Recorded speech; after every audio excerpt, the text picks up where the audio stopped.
Hello back there, I see you. So I'm gonna walk you through a check-in and we can see what color we are, what color zone. Oh, I think I see some of you. Oh, I remember this now. So I'm gonna show you, I don't know if you can see this. These are our zones when we check in. Hi, Mr. Rivera. I'm so glad you're here from home, joining us.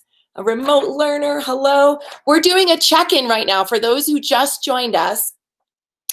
Now, I'm gonna see if we're gonna play a little charades. I'm gonna see if you can guess what tools you need to be able to do a check-in.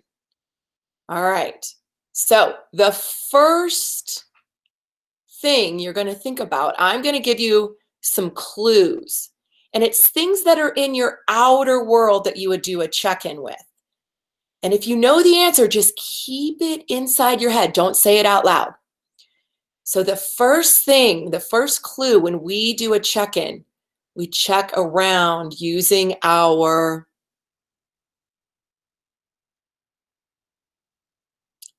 eyes, our sight. So we look around the room.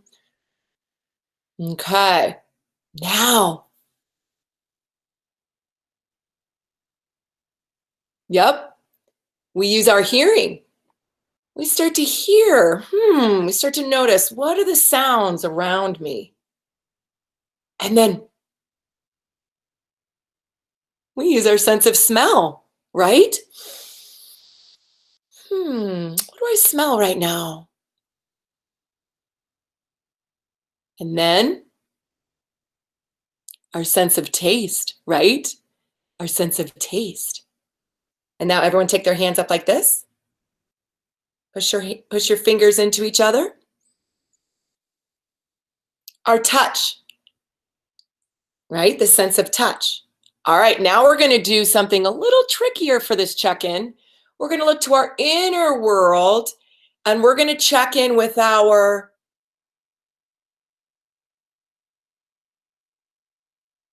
thoughts. That's right. That's right, our thoughts. What am I thinking right now? Now we're going to check in. That's right, with our hearts. How am I feeling right now? What are some of the emotions that I'm feeling right now? And now we're going to check in with our bodies. How does our body feel right now? All right, now I need you to close your eyes. And if you don't want to close your eyes, that's okay. You just look down. Close your eyes. Take a deep breath in through your nose. And see if you can do a check-in.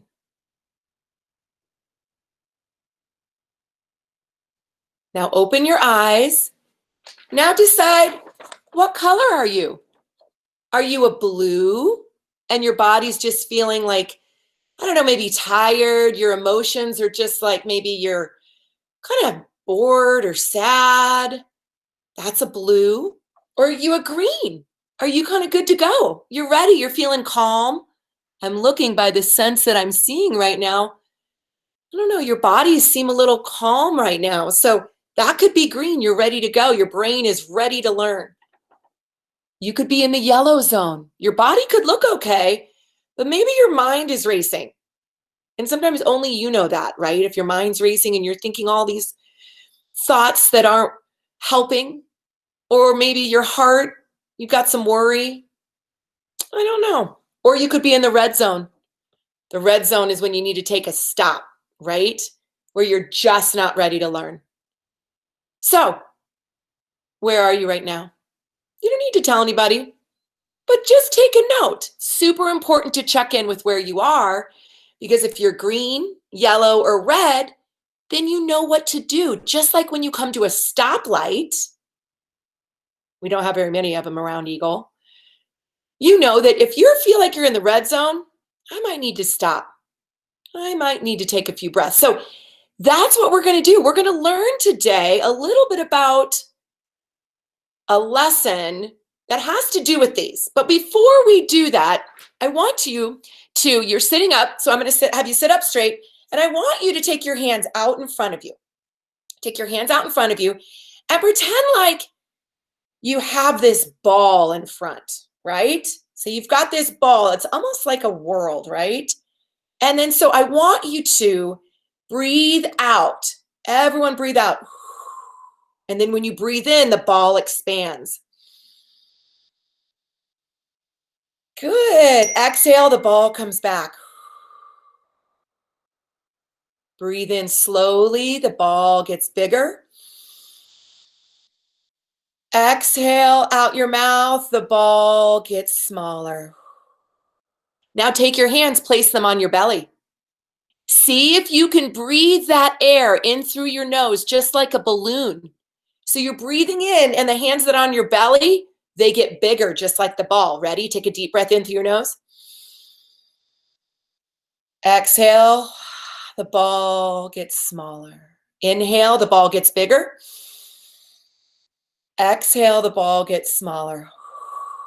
One more time. Inhale, the ball gets bigger. Exhale, the ball gets smaller. Now return your hands to on top of your lap. And I'm going to have you take your hands again and tap the front part of your brain. Tap, tap, tap. You're waking up a part of the brain that we call, oh my gosh, hold on just a second, it's over here.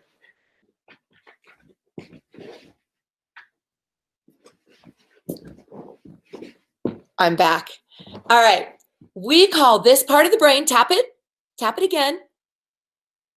We call it the owl. Look at that. And if those of you that are wondering, this might not look so much like an owl, it is Halloween season. So it's a penguin really dressed up like an owl. Okay, so this is an owl and it lives right up here. Tap it again. This area is called the prefrontal cortex. Can you say that out loud? Prefrontal cortex. One more time. It's a big word. Prefrontal cortex. We can just call it PFC for short, okay? So this is where our little owl / penguin lives, okay?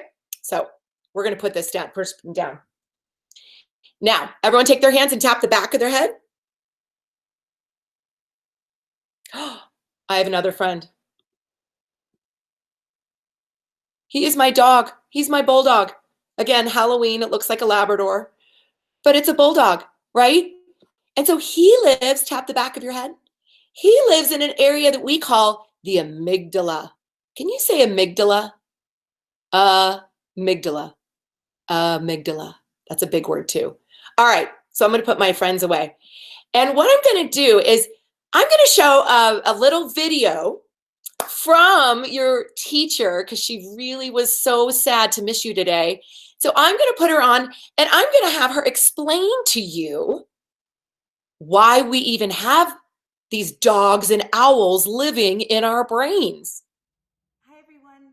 Today I'm going to be talking to you about responding versus reacting and the different parts of the brain that are involved with both of those. But in order to do it, I like to use the help of some animal friends. So the first friend I have is the bulldog. And he's like our guard dog. He is our protector. That part of the brain is called the amygdala. Again, that can be kind of hard to remember. So I like to refer to it as my bulldog. And it's back here. So he lives back here. And like I said, there he is. He's our guard dog. He helps keep us safe. Without him, we literally would not be here. So he plays a really, really important role. But the thing is like any dog, right? He can get a little bit excited at times and get a little bit carried away. He likes to get especially carried away with emotions like fear or anger. And when he does, he tends to bark really, really loud, right? What that might look like would be maybe when you get really mad at your brother or sister and you just start screaming at them, or you slam your bedroom door when you're mad at your parents, or maybe it's when you say, like, you don't even think and you just say something really mean or hurtful to a classmate or a friend. Those are examples of when your bulldog gets a little bit out of control, a little bit carried away. And when he barks really loud like that, like when any dog does, it kind of can be really hard to hear. And that causes, I have to sit back so I can get both of them. That causes our wise owl to not be able to do its job. So I'm gonna put the bulldog down for a second so I can have the owl's turn. This is our wise owl. And the owl lives up here in your prefrontal cortex, or I like to say PFC for short. And your owl, this part of your brain, is the wise part. It makes all those good choices. It helps you pause and think before you say something or before you act in a certain way. It also helps your body rest and heal. So it's a really important job. But like what I was saying, when your bulldog is getting a little carried away with that fear, anger, or excitement, whatever it might be, and is barking really loud, your owl's like, no, this is way too loud, and flies away, making it so you kind of don't think straight and you react, right? Those immediate things that you say or do versus taking just a couple seconds to respond, which is what your owl, what this part of your brain does to make all those nice, good choices. So we have a little tool that we like to use, and it's actually your breath. Super easy, right? Your breath is like a leash for your puppy dog.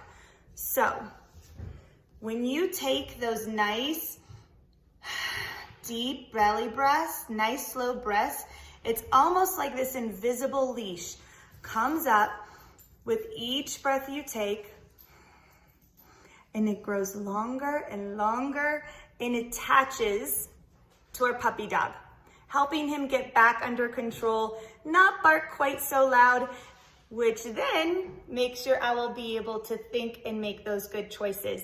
So I want you guys to start to notice maybe what causes your bulldog to get a little out of control, to bark a little bit louder, and then focus on using your breath as a leash to get him reined in so you can make those wise choices with your owl. Have a good day. So what do you think about that? You can go home today and you'd be like, Mom, Dad, brother, sister, did you know we have a bulldog in our head? And then you can explain to them that they are the protector, right? They protect you. It's almost like if you walk into school and there's someone from your school that holds a stop sign and they're at this crosswalk, they keep you safe, right? They're out there all the time, like keeping you safe so you can cross the road, right? But if he or she stands there all day, all night in the freezing cold without a jacket on, that wouldn't be safe. So we need to keep that bulldog safe.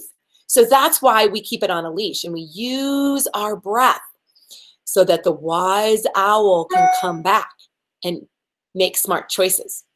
So there's one other thing I would love to do with you guys. I want to explain that the reason why we practice those big, huge belly breaths that are really slow, we practice those not when the bulldog, like it's really hard to practice when the bulldog's out because our brain's already confused. So we practice right now when we're feeling calm so the owl is there. I don't know if you can hear my dog barking right now. I promise I didn't cue. I didn't give him treats or anything to bark right now. So you need to start practicing, like, I don't know, when you're sharpening your pencil, or when you're about to go to sleep at night. It really does help, these big, huge belly breaths. If you think this is your bulldog reacting, go like this, okay? And if you think this is your owl responding, then you go like this, okay? Kind of like you have an owl. You've got an owl. Hold on just a second. All right, so slamming the door when your mom or dad asks you to clean up your room. Right? Look at that. Look at that. Yeah. kind of reacting, right? You get really angry and you're like, I'm not cleaning my room, right? Okay, here's another one. Choosing to be kind to someone over being right. Even though you think you're right about this, you choose to be kind instead. Look at that. Oh my gosh, yes, yes. That's an owl response, right? Okay. Blaming someone else when something goes wrong or when you get into trouble. It was so and so's fault. I didn't do it. It was his fault. Right? Do you think that's reacting? That's a tough one, isn't it? Because you know what? It might be something that wasn't all you, it could have been both of you, but yelling at the other person and blaming them, that's the bulldog, right? Okay, I have a few more. Saying something really unkind that you wish you could take back. You guys are so smart. So smart, right? Awesome, awesome. So that one eye unkind thing would be like, I got here first. Get in the back of the line. That could be a reaction, right? You could be reacting. That's your bulldog. Okay, last one. Walking away from a really heated situation instead of letting your bulldog get out of control.